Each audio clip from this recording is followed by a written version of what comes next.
Hello guys, a good day to you all. So I'm going to explain to you on how to upload the file using two browsers. One is the internet browser, okay, yung internet browser, and the Chrome browser.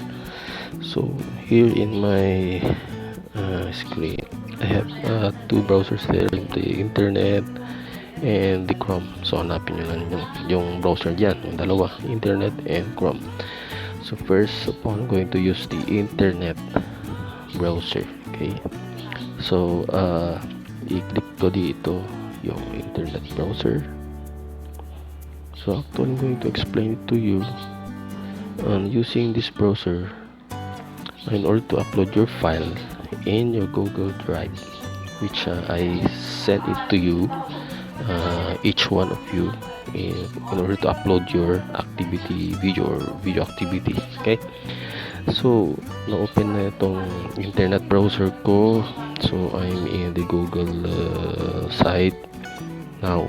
It's actually, itong browser natin is nasa mobile version, hindi naka-desktop. Okay, so yung mobile version limited yan, hindi ka makapag-upload.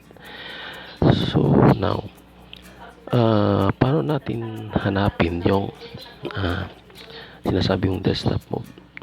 Okay, now when you are using an internet browser, Android internet browser, okay, so nakikita nyo sa baba, the lower portion of this browser, you have the lower right corner, you have 3 bar lines.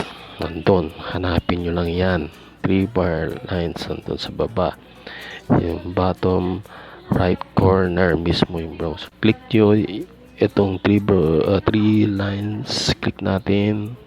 Okay, so makikita nyo. Okay, ulitin ko click natin yung browser. Eto, nandito yung mga options: download, history, so on. Nakita nyo yung desktop site, tignan nyo yung desktop site yon. So i-convert natin yung browser natin from mobile site to desktop site, or whatever name it is, mobile version or desktop version. Okay, ito yan, click natin yan.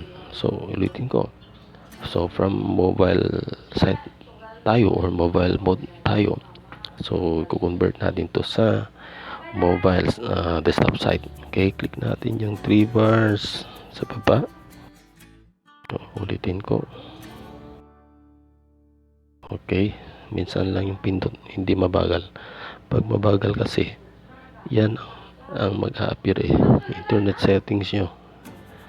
Okay, internet settings. Pag pinindot mo ng mabagal, ulitin ko, pag pinindot mo na mabagal, yan.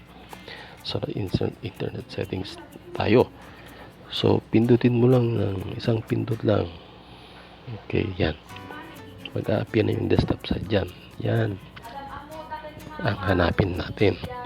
Okay, so siguro, sir, ayaw naman, hindi ko makita yung desktop site. Kaya pala pinindot yun ng mabagal yung 3 line bars kasi didirekta niya kayo sa internet settings. Ganyan. Okay, so hindi dyan. So ulitin ko, pindutin na lang natin, isang pindot lang, hindi mabagal. Oh yan, you have now your desktop site option appears. Yun, click natin yung desktop site.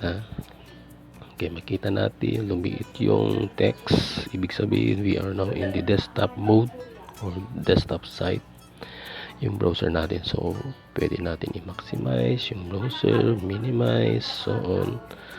Okay, kaya ibig sabihin nito, pag nasa desktop site tayo, di tayo limited sa pag-upload.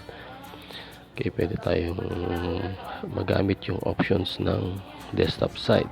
Okay, makapag-upload tayo ng files. Okay, now yung binigay kong link or Google Drive link, Okay, paano natin i-open dito sa desktop site? Okay, i-minimize ko lang to. Hanapin ko yung GC natin. For example, here. Si Russell, problema niya kung paano mag-upload Ayaw daw Okay. So, ito yung binigay kong link, URL link. Ito yung complete URL ng Google Drive niya. Okay. Huwag niyong kopyahin sample lang. So, click ko to URL, then kita natin copy natin, then punta tayo ulit sa browser ko. Ayan. Now, saan natin nilagay yung URL na kinopya? So, taas mismo, click natin yung ito, www.google.com.ph yung URL address. Click natin dito. Okay, pag-click mo yan, okay, syempre delete natin to. Yun, i-click ko ulit para mag-appear yung paste. Ito, dapat ganyan, paste, mag-appear yung paste button. Click ko yung paste. Ayan. So, actually hindi pa siya pumunta sa link. Pag na-paste na yung complete URL sa URL address ng browser, click natin yung go. Click go. Now, your browser will now it brings up the Google Drive link. Eto, dyan na. Okay, dyan na. Tuloy nandyan yung pinaste ko na sample lang yung pinaste ko yan. Itong dalawa pinaste ko nandyan, may laman. Tuloy ka yan. Ipinalagay ko lang yan. Okay, now, nandito na tayo sa folder ni Dufale. Okay, kita yung pangalan niya nandyan. You could easily navigate your folders here. Actually, nandyan na yung options natin na plus, new. Ito. So, ibig sabihin, dito tayo kiklik natin dito. Yung plus, new. So, actually, mag-a-appear yung upload. Yan, file upload, folder upload, so on. Yung mag-create tayo ng folder. Okay, dyan. Pwede kang mag-create ng folder nyo dito sa folder nito. Bale. Now, let's say, file upload. Kasi i-upload natin yung video. So, click natin, select natin yung file upload. Okay, and then, ulitin ko. So, file upload, click file upload. Now, it brings up some selections, options. So, it's either nasa my files or documents yung video nyo. Okay. So, for example, documents. Okay. Yung video nasa documents or nasa gallery nyo. Click nyo lang yun. Hanapin yung file nyo dito. So, mag-upload ka na. Pwede ka na mag-upload. So, let's say, try natin lang yung documents lang. Ito lang. Para hindi matagal. Kasi pag video, medyo matagal. Depende yung size. And then, pag naka-highlight na to, yung 12577.doc, press open sa taas. Or upload video. Anong ibig sabihin o anong i-display niya. Now, ito, message, one upload file. Ibig sabihin nakapag-upload na dito sa folder ni Dufale. Itong 12577.doc. At makikita natin yung indication, yung green check doon nasa right side, yung document name. Ibig sabihin, nakapag-upload, tapos na. Okay? Pag hindi pa tapos, nagsisircle yan. Nag-upload. Pag naka-check mark na, ibig sabihin naka-upload na, tapos na yan. So, i-close natin, click natin yung X. Then minimize or tignan natin kung doon. Yan, nandun na, nakapag-upload na sa folder ni Dufale. Okay? Ganun lang kasimple yun. Hanapin nyo yung desktop site or mobile site. Yung desktop site, yung browser nyo. Okay, if you are using internet browser. Okay. So, paano natin ulit ibabalik sa mobile site? Ganun din, punta kayo, i-click nyo yung 3 horizontal bars sa baba. Okay, one click lang, hindi mabagal. Then click mobile site. Okay, so yan, pag naka mobile version siya, makikita nyo yung mga icons, yung files nyo, pati yung content naka-enlarge. Ibig sabihin nasa mobile version kayo. So parang desktop na naman, balik nyo sa desktop para makapag-upload. Click yung 3 bars once, then select desktop. Ganun lang kasimple. Yung browser will now convert it from mobile site to desktop site. Yan, tingnan nyo, lumiit. Yung maximize, minimize. Ganun lang kasimple. Now, next, paano natin gamitin yung Google Chrome? Yung Chrome. Ito. Mobile Chrome. Ito. Chrome browser. Sa taas ng gallery ko. So, ganun din. So, kaya lang pagkakaiba lang. Okay, so I'm going to open the Chrome. Okay, ulitin ko. Chrome browser. Click ko yun.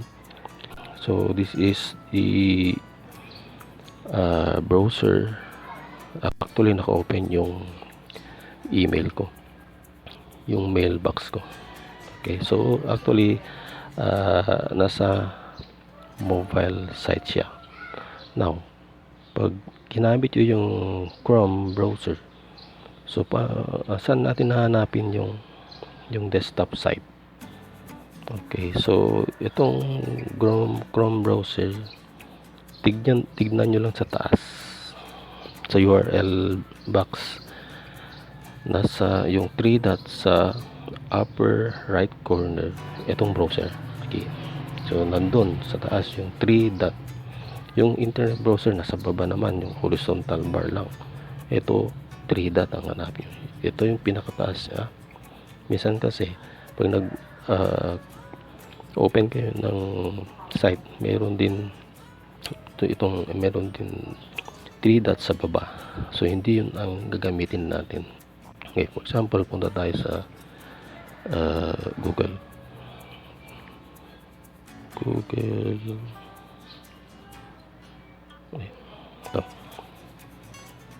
Ito, Google site. Yan na. Sa Google site tayo, yung search engine. Okay, so sometimes kasi mayroon 3 dots doon. Okay, so ang i-click nyo lang yung sa 3 dots, yung pinaka taas, yung 3 dots sa upper right corner of this browser, Chrome. Yan, click natin, click lang, and then scroll pababa, pataas. So nakita nyo yung desktop site, nandun, desktop site. Okay, baka siguro hindi nyo mahanap-hanap kasi pag i-press ng mabagal yung hindi, kahit yung internet browser kasi pag press yung 3 bars na mabagal, iba yung lalabas kasi. So yung sa internet browser, press once lang, doon makikita mo na yung desktop site. Ito siguro hindi naman. Ito, mag-scroll tayo doon, desktop site. Very simple lang. Click nyo lang to desktop site. Okay, and then your browser will bring you to a desktop mode. So, lumiit yung text. So, pag-maximize, minimize tayo. Yan. Now, paano natin na ilalagay yung URL o accessin yung URL, yung link na binigay ko dito sa Chrome. Okay, punta tayo sa GC. Hanapin ko lang yung link. Ito yung si Dufale. Problema niya kasi si Dufale ay ayaw mag-upload. Ito yung link na binigay ko. Kopyahin ko ulit ito. Click ko yung URL address, copy. Okay, then punta tayo sa Chrome. Ito. Now, ipe-paste ko dito sa URL address dito. Okay, yan yung cursor nagblibling. Ibig sabihin pwede kang mag-paste dito. Click ko lang paste. Kailangan mag-appear yung paste. So ulitin natin, paste. Okay. Now, hindi pa tayo idiniretso ni Chrome sa site, drive site niya. So, sa baba, click ko yung go. Go, yan. Okay, nasa folder na tayo. Nido file sa loob ng folder Nido file. So, yung URL na binigay ko, yung link yan. Ito yung Google Drive niya. So, kita yung the file. Okay. Okay, minimize ko. Zoom out ko. Okay. So, ganun din. Pwede ka na mag-upload dito. Punta ka dun dito. Sa plus nyo. Click yan. O upload folder. Or folder, create folder. Or file. Upload file. Yan. Ganun lang naman. Simple. Yan. Hanapin nyo yung file, yung video nyo dito. Document or sa document. Okay, hanapin nyo yung video file nyo. Ganun lang. Ganun lang kasimple. Ganun. So pag mag-upload yung video nyo, makikita nyo magsisircle yung green bago mag-green check. Pag tapos na mag-green check nyo. Ibig sabihin, yung file nyo or video file nyo, upload na siya dito sa folder. Ganoon lang kasimple. Gumamit ng sa Google Chrome browser or sa internet browser.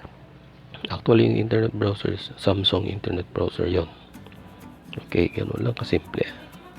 Okay, I hope you learn a lot of how to upload files in the desktop version of your browser, and to select the desktop mode from mobile mode or mobile site to desktop site using these two different browsers, the Chrome and the internet browser.